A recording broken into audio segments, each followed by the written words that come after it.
Ciao Juventini of the world, my name is Giuseppe. Welcome back on the channel. Today I'm Pirlo.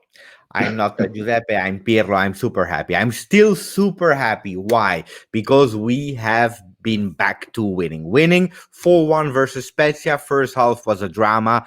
If you have followed the channel and you saw the halftime live, it was a disaster. I was not really happy. And then in the second half, Cristiano Ronaldo was back and it was amazing. Amazing. And I know that now a lot of people has big smiles. They are confident. A lot of people were telling me, Giuseppe, now we are ready to beat Barcelona because the GOAT is back. But I wanted to calm down because what's really important after you saw a game, after you spoke with emotions and so on, is to watch again the game, to analyze it and try to be objective because we will be honest and sincere. We played versus Spezia and we were not that amazing. So it's a new format, people. We are not speaking yet about Ferencvaros. Ferencvaros will come after. We'll speak about it in the afternoon or tomorrow. But now we will speak about Spezia, the post game. So for the post game, for the first post game analytics, Ciao Mo, how are you doing? Ciao Giuseppe, I'm doing great. I'm doing great. I'm excited about this new concept, and thank you to the Telegram group and to you too for this great idea.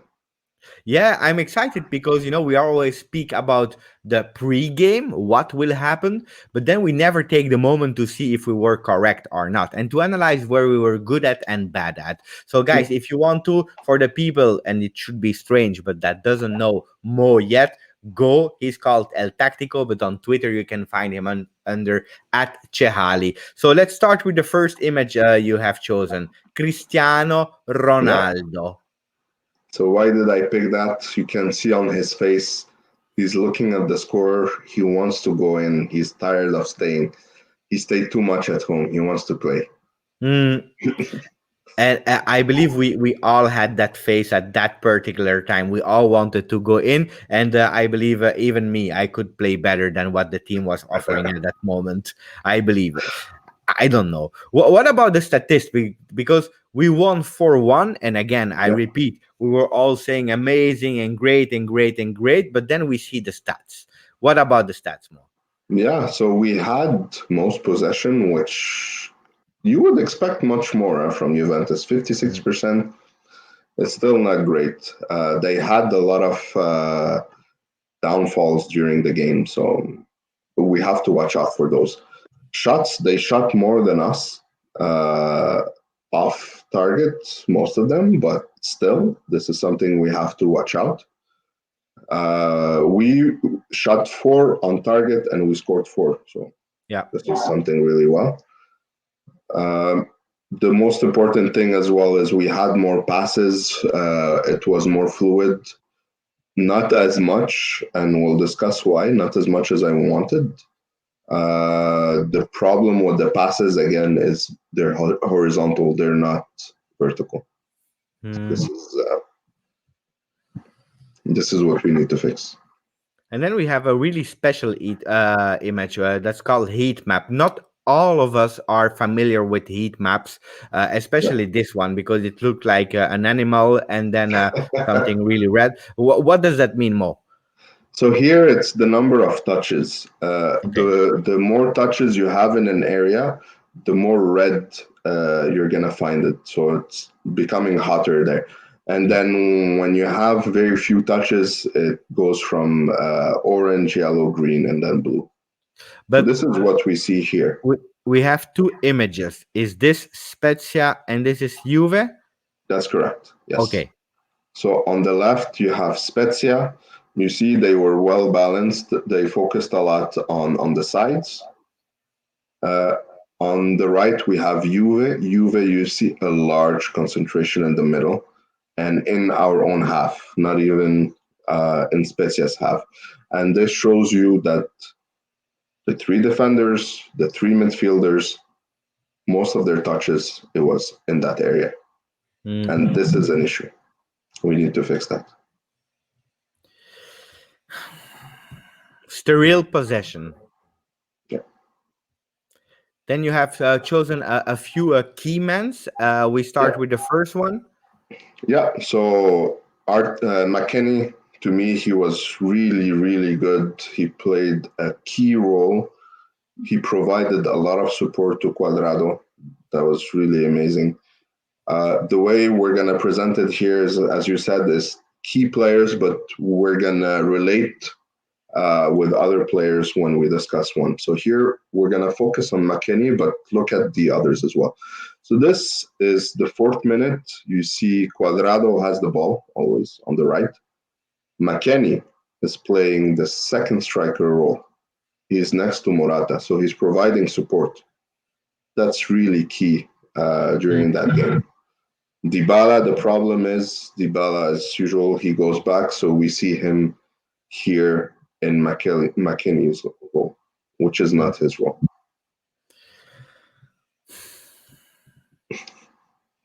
So this is another action here. Bentancur, he had a few nice long balls. One of them is this. He provided the ball to Cuadrado. Yeah, Who, I again, just you want to can. specify to people because we don't see it here. We see McKennie because Yeah, McKennie and Cuadrado sometimes we don't know, but Cuadrado is actually here. So we that's will see correct. him That's pop him correct. up. And So why here we're is talking Cuadrado. about this? Because look at where McKennie was and where he went. He went all the way next to Cuadrado.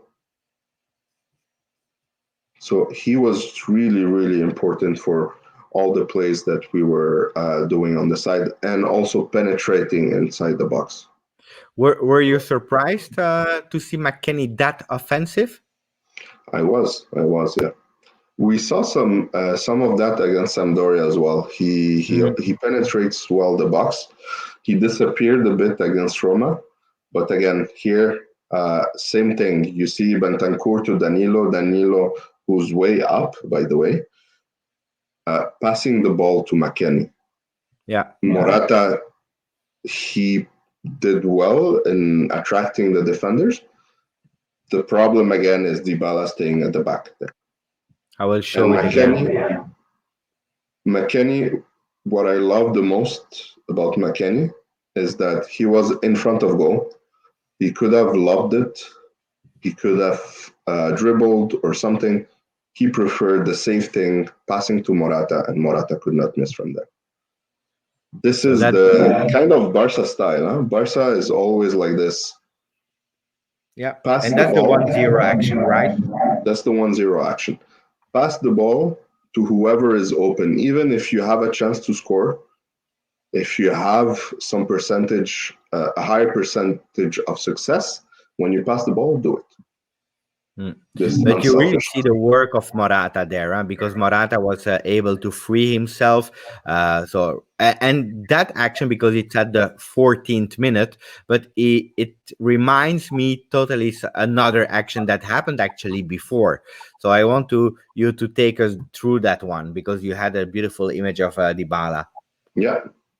So Dybala, I'm gonna talk about him right now. Why his game was not great. He's really talented. He has everything to be amazing, but he dropped a lot again. You can see where Dybala is, where McKennie is. It's like Dybala was a centrocampista. He wasn't the second striker that we really like and we saw last season. Same thing, another image. Look at where Dybala is, all the way there. And that's already the second half, right? That's the second half. Yeah. Yeah. So there is some issue now. For once, Dybala is up. Okay. And we see a nice passing between Cuadrado and Artur. So Cuadrado passes to Artur. Artur one touch, passes back, and Cuadrado again one touch, passes in the empty space where Dybala is. And that was a beautiful play. I loved it. Dybala's fast was able to catch with the ball, but he dribbled, and he shot. He missed. I've seen Dybala do this many times, even last season as well. You have a safer path, which is Morata and Chiesa there. He could have passed it to them, but he preferred to score because obviously he likes to score. He's a striker, but he needs to learn how to pass. This is for me a real problem at that moment. I was really angry when I saw it because at the end they said it was offside from the Mhm. beginning of the action. For me, it was not, but then we didn't see the replay, or at least I didn't see, so I'm not sure if it was or not. But Yeah, the problem is the intention at that moment because he already did it the one or two games back, not versus Barcelona, but the one before versus Verona. You yeah, clearly see that he's really looking to find his left foot and to shoot. Even if yeah, some players they make really the effort to be free, and you really see it in the image. I want to show it again. The image, you really see Morata and Chiesa, because Morata is doing actually identically the same thing as he did later, 4 minutes later with McKennie. And yeah, that's a moment where I was really not happy about that decision, because yeah. you really clearly see that it's a mental problem. He want to score, and sometimes it's not really the best solution that you can do. So the other, now we go again to Morata. We talked a lot about him, but still, I want to show a couple more images of why he was so good during that game. Here we have another action in which Arthur finds McKinney. So McKinney again, so both McKinney and Morata, they were amazing the first half. Arthur passes to McKinney, who right away passes to Morata. Morata was really smart. He saw that Chiesa was behind him and he passed the ball between the two defenders. Chiesa unfortunately missed. He missed. And before talking about the goat, because the action that you show me, it reminds me, and we will talk about it, about the goal of Ronaldo. The beautiful thing with Morata, because I want to praise him, especially me, because I always said I prefer not having Morata. It's my last choice. I love him, my heart, but I was not really in favor of having him. But he's proving, and not only by scoring, but he did already some assists, and one to Ronaldo now, but he did it in another game also. I don't remember Yeah, by heart. So it is really not that the selfish guy that wants to play, but he's providing assists, he's fighting, he's everywhere yeah, at the good moment where he has to be. If he can fix a bit the offsides, a lot. In Italian, you say tanta roba. A lot, Morata.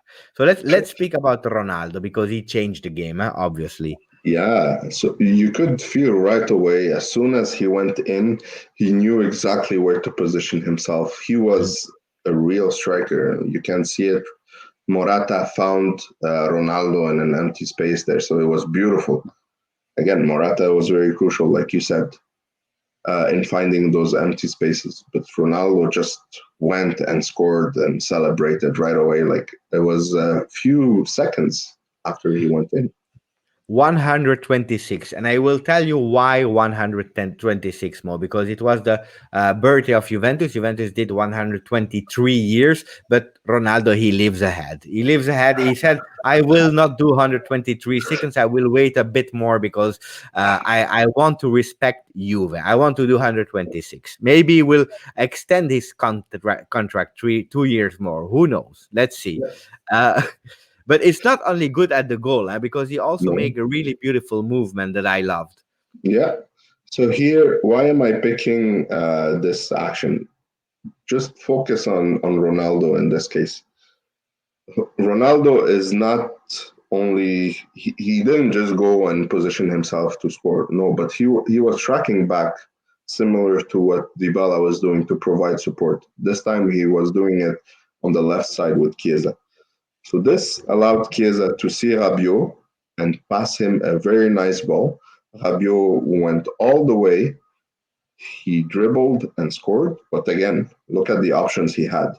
He had Ronaldo, who came back from where he was before. He was able to run all the way and provide him support. And Morata. Morata Eh, is always there. Look, indeed, I want to repeat again, Morata, the third time. Okay, it's Spezia, guys, huh? But the third time he was able to free himself. Even Pippo Inzaghi, he would have passed the ball to Morata.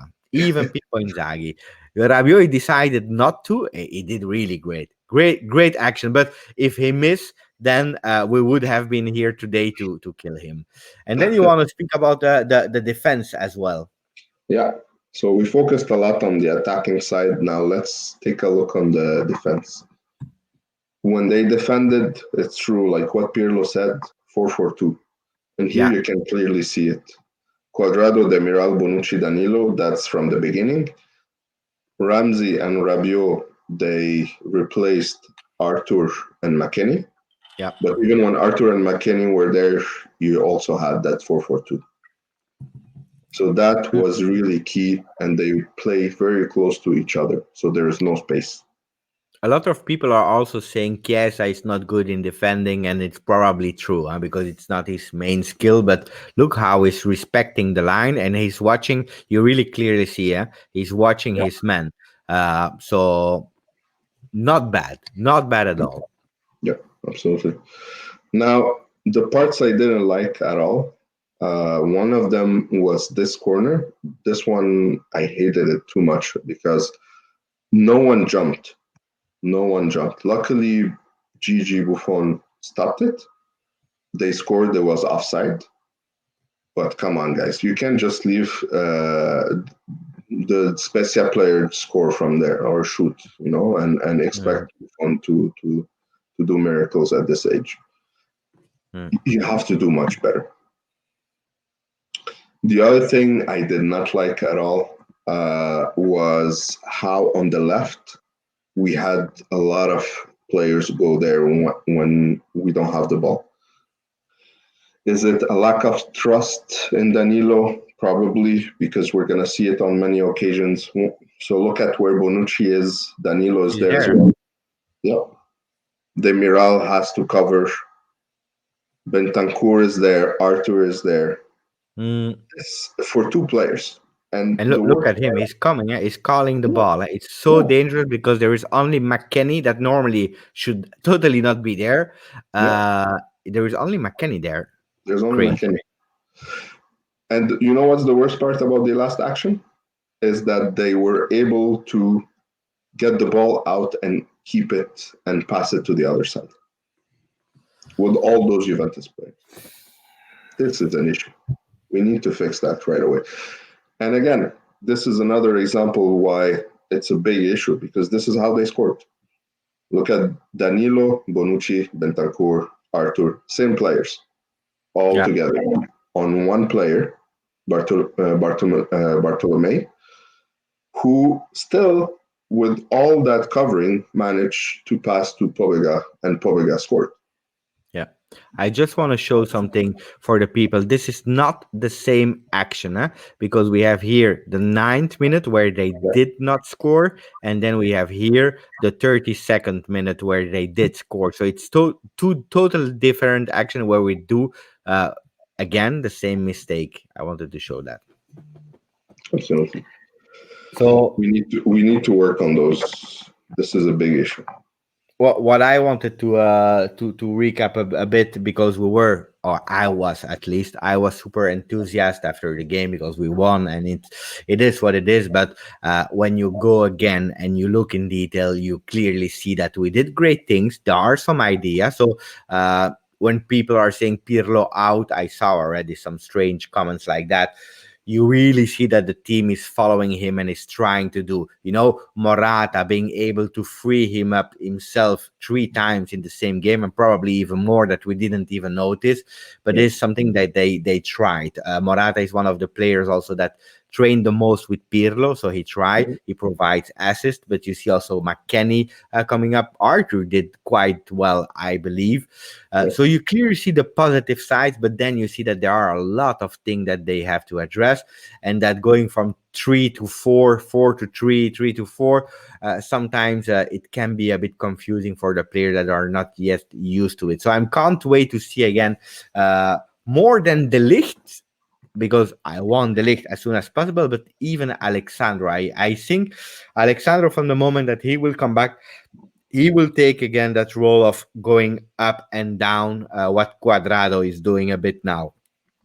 So, and that's also the moment where Quadrado will finally rest a bit. Yes. Mo, thank you for the video. I loved it. I really loved it because it's fresh in my memory. So it's 2:20 in the morning or my time. I will already upload it.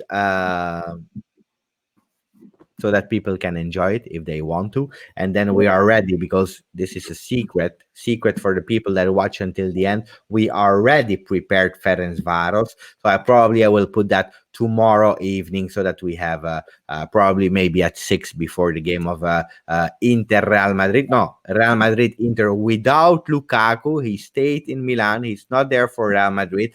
I know that we don't care, but tomorrow we care. Tomorrow we care because we want them to lose or to do at least a draw. We don't want them to win. So I will say, guys, Inter merda, Forza Juve, and I leave Mo to close the channel. Don't forget to subscribe and put some likes. Thank you. So thank you everyone for watching. This is the first video of this kind. So please uh, tell me all your comments. Do you like it? Do you want to change something about it? Feel free. I'm gonna answer to all of you. And fino alla fine.